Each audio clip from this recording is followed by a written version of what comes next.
میں ایک بات ہے جس میں ایکسیپشن میں بعد میں بتاؤں گا. ملٹری سروس ان پر لازم نہیں ہوگی، ہر مسلمان پر لازم ہے. خلافت کے تحت پیپلز آرمی ہوگی، عوام کی فوج. ہر شخص جو ہے وہ فوجی، ہر شخص ٹریننگ لے. جو بھی انفینٹری ہے خاص طور پر ان کو خامخواہ کھڑے رکھنا، کھلانا پلانا، بھائی وہ ٹریننگ لے اور جائیں کھیتوں میں کام کریں، بازار میں کام کریں، کسی جگہ بیٹھ کر کام کریں. انہیں وقتاً فوقتاً سال میں ایک دفعہ 15 دن کے لیے بلا لیجیے، ریفریشر کورسز کرا دیجیے.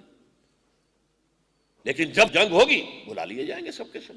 یہی اسرائیل میں ہے، یہی چائنا میں ہے. People's army, people's army. خامخواہ یہ انفینٹری اتنی تعداد کے اندر کھڑی ہے، کوئی ضرورت نہیں.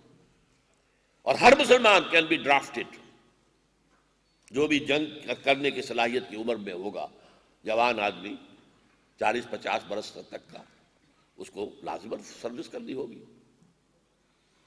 غیر مسلم اس سے مستثنا ہوں گے، الا یہ کہ وہ خود چاہیں، خود کرنا چاہیں تو کریں. لیکن اس میں پھر ایک ایکسیپشن ہے، وہ میں بعد میں عرض کروں گا. وہ کیا ہے exemption? Highest levels of policy making whether in civil area اور ملٹری ڈومین، اس پر کوئی غیر مسلم نہیں جائے گا. کیوں؟ کہ مسلم ریاست نظام خلافت کی جو ٹاپ پالیسی ہوگی وہ اس خلافت کے نظام کو دنیا میں پھیلانا، اسے گلوبل بنانا. اور ظاہر بات ہے کہ غیر مسلم اس کو سبسکرائب نہیں کر سکتا، وہ دل سے اس کا حامی کبھی بھی نہیں ہوگا. لہذا ہائیسٹ لیول کے اوپر، جیسے کہ ضیاء الحق صاحب کے زمانے میں ہوا تھا، پتہ نہیں عمل صحیح ہوتا تھا کہ نہیں، کہ فوج میں ایک خاص عہدے تک جا سکتا تھا قادیانی، اس سے اوپر نہیں. اسی طریقے سے غیر مسلم جا سکتا ہے فوج میں، اگر فوجی سروس کرنا چاہے جائے، لیکن ایک خاص لیول سے اوپر جہاں پر کہ ٹاپ پالیسی فریم ہونی ہو وہاں وہ نہیں جائے گا. اسی طریقے سے جو آخری بات ہے جس کی بنا پر وہ کہتے ہیں کہ یہ تو سیکنڈ ریٹ سٹیزن بن گیا، وہ کیا ہے؟ لیجسلیشن میں ان کا کوئی حصہ نہیں ہوگا. They will not be a part of the legislature. کیونکہ لیجسلیشن کی بنیاد کتاب و سنت ہے، وہ نہ کتاب کو مانے نہ سنت کو مانے. How can we associate them? یہ بات آج کی دنیا کے جو جمہوریت کے جو اصول ہیں، وہ چونکہ اسٹیٹ جو ہے وہ ہے قومی ریاست جغرافیائی حدود کے اندر جو ہے شہری ہے. ہماری تو آئیڈیولوجیکل اسٹیٹ ہے، یہ کوئی جو ہے وہ جغرافیائی حدود تو اس کی ہوں گی، but that is not the basis of this state. Ideology ہے، ایمان ہے، اس کے اوپر یہ اسٹیٹ کھڑی ہوئی ہے. لہذا قرآن اور سنت کو جو نہیں مانتے وہ لیجسلیچر میں کیسے آ جائیں گے؟ حالانکہ واقعہ یہ ہے کہ پاکستان جیسے حالات کے اندر کوئی فرق واقع نہیں ہوتا. کتنے لوگ آ جائیں گے اور کتنے وہ مؤثر ہو سکتے ہیں، اور کتنے کچھ وہ مؤثر ہوں گے جبکہ دستور میں لکھا ہوا ہے کہ یہاں پہ کوئی قانون سازی کتاب و سنت کے منافی نہیں ہو سکتی. تو اٹ میکس لٹل ڈفرنس.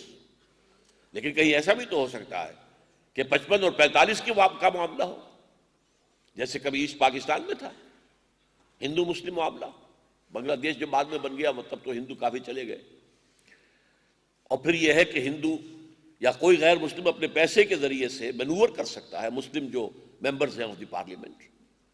لہذا ان چیزوں کا راستہ روکنے کے لیے یہ ہوگا کہ وہ اپنے ووٹروں سے اپنی کوئی اسمبلی بنا لیں، اپنے کوئی ادارے بنا لیں، تاکہ ان کے حقوق کا معاملہ، ان کے معاملات جو ہیں، اگر کوئی وہ ریپرزنٹیشن کرنا چاہتے ہیں حکومت کے سامنے تو وہ ان کی اسمبلی یا ان کے بورڈز جو ہیں وہ حکومت کے ساتھ گفت و شنید کر سکیں. یہ تو یقیناً ہوگا، لیکن وہ قانون ساز ادارے کے رکن نہیں ہو سکتے.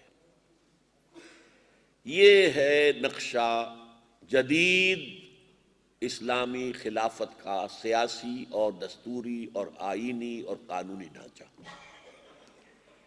اب کچھ قصہ درد ہے جو سنانے کے لیے یہ آپ کو ایک لیفلیٹ دیا گیا ہے. دیکھیے یہ لیفلیٹ جس بات کو ہائی لائٹ کرنا چاہتا ہے وہ یہ ہے،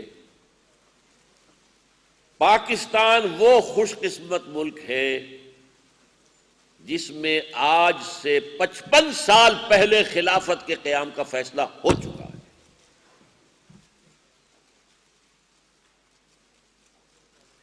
14 اگست 1947 کو وجود میں آیا اور 12 مارچ 1949 کو قرارداد مقاصد پاس ہو گئی. Sovereignty belongs to him. We wash our hands off the claim to any sovereignty. جو اختیار ہمارے پاس ہے وہ ایک سیکریٹ ٹرسٹ ہے کہ جو اللہ اور اس کے رسول کے احکام کے اندر اندر استعمال ہوگا. گویا کہ اسلامی ریاست کے پہلے 2 دستوری تقاضے پورے ہو گئے. تیسرا تقاضا دفعہ 227 میں آ گیا. No legislation will be done here repugnant to the Quran and the Sunnah. وہ بھی پورا ہے. چوتھا تقاضا ضیاء الحق صاحب نے کیا، فیڈرل شریعت کورٹ قائم کر دی. جس قانون کو یہ کہہ دے کہ غیر اسلامی ہے وہ نل اینڈ وائڈ ہو جائے گا، جو میں نے بتایا آپ کو. اس سب کے باوجود ہمارے اس دستور میں کچھ ایسے چور دروازے ہیں کہ یہ ساری دفعات غیر مؤثر. اسی لیے اس میں لکھا ہوا ہے کہ ہمارا دستور منافقت کا پلندہ بن کر رہ گیا. سارا اسلام موجود اور بالکل غیر مؤثر. قرارداد مقاصد پہلے پریمبل میں تھی، صرف دیباچہ تھی، وہ آپریٹو کلاز میں نہیں تھی. ضیاء الحق صاحب نے کیا ہے یہ کہ اسے آپریٹو کلاز بنا دیا 2A، لیکن یہ نہیں لکھا کہ یہ سارے دستور پر حاوی ہوگی، لہذا اس کی کوئی حیثیت ہی نہیں ہے. ہمارے جسٹس نسیم حسن شاہ صاحب نے فیصلہ دے دیا. غالباً آرٹیکل 45 کی روح سے صدر مملکت کو حق حاصل ہے کہ اگر کوئی قاتل جس کو ثبوت پہنچ گیا کہ وہ قاتل ہے اور سیشن جج سے بھی، سیشن عدالت سے بھی سزا مل گئی، اس کی اپیل ہائی کورٹ سے بھی ختم ہو گئی، اس کی اپیل سپریم کورٹ نے بھی جو ہے رد کر دی، پھر بھی صدر مملکت کو رحم کھا کر جان بخشی کرنے کی اجازت ہے. یہ خلاف اسلام ہے. کسی صدر مملکت یا اس کے باپ کو یہ حق حاصل نہیں. یہ صرف مقتول کے ورثاء کا حق ہے. وہ چاہیں تو خون بہا اور دیت لے کر معاف کر دیں اور چاہیں تو ویسے معاف کر دیں، لیکن کسی صدر کو نہیں. اس پر جب مقدمہ دائر کیا گیا، جسٹس صاحب نے کہہ دیا کہ وہ بھی دفعہ ہے ایک دستور کی، یہ بھی دفعہ ایک دستور کی، تو کوئی دفعہ دوسری دفعہ کو رول نہیں کر سکتی. بات ختم ہو. کیا حیثیت رہ گئی قرارداد مقاصد کی؟ نمبر 2، دسا 227 کو اٹیچ کر دیا گیا کاؤنسل آف اسلامک آئیڈیالوجی، اسلامی نظریاتی کونسل، کہ اسلامی نظریاتی کونسل جو ہے اس کے اوپر غور و بحث کرتی رہے گی، سوچتی رہے گی، سوچتی رہے گی، سوچتی رہے گی، رپورٹیں پیش کرتی رہے گی، کرتی رہے گی، کرتی رہے گی. آگے کچھ طے نہیں کہ رپورٹوں کا کیا ہوگا. کوئی رپورٹ کتنی مدت کے اندر اندر پارلیمنٹ میں پیش ہونی چاہیے، کچھ نہیں. لہذا کروڑوں روپیہ خرچ ہوا ہے کاؤنسل آف اسلامک آئیڈیالوجی پر. بڑی بڑی تنخواہیں ہیں علماء جو اس میں شامل ہیں، پھر ان کے ٹی اے 5 اسٹار ہوٹلز میں ٹھہرنا، ہوائی جہاز کے سفر. انہوں نے بہت کام کیا ہے، اس میں کوئی شک نہیں.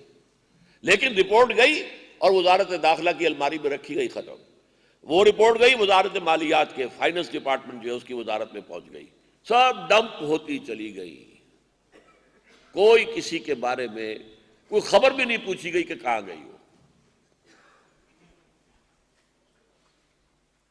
نمبر 3، ضیاء الحق صاحب نے بہترین کام کیا فیڈرل شریعت کورٹ، اور وہ وہی جو میں نے بتایا تھا. جوڈیشری کا کام یہ ہوگا کہ اگر کوئی شخص کہتا ہے کہ فلاں ایگزسٹنگ لا یا جو فلاں قانون اس وقت بن رہا ہے پارلیمنٹ میں وہ پورا یا اس کی کوئی ایک شق شریعت کے خلاف ہے، تو مجھے موقع دیا جائے، میں ثابت کرتا ہوں.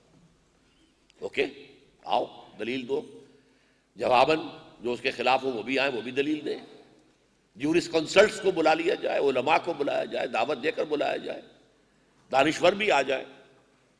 اگر اس کے بعد وہ فیصلہ کر دیتی ہے تو پھر جیسا کہ میں نے عرض کیا کہ اگر وہ سینٹرل حکومت کا معاملہ ہے تو سینٹرل گورنمنٹ کو، اور اگر وہ پروونشل معاملہ ہے تو پروونشل گورنمنٹ کو نوٹس چلا جائے گا کہ ودن 4 اور 6 months آپ اس کی جگہ آلٹرنیٹ لیجسلیشن کر لیجئے، ورنہ فلاں تاریخ کو یہ نل اینڈ وائڈ ہو جائے گا اور آپ کے قانون کے اندر ایک خلا پیدا ہو جائے گا.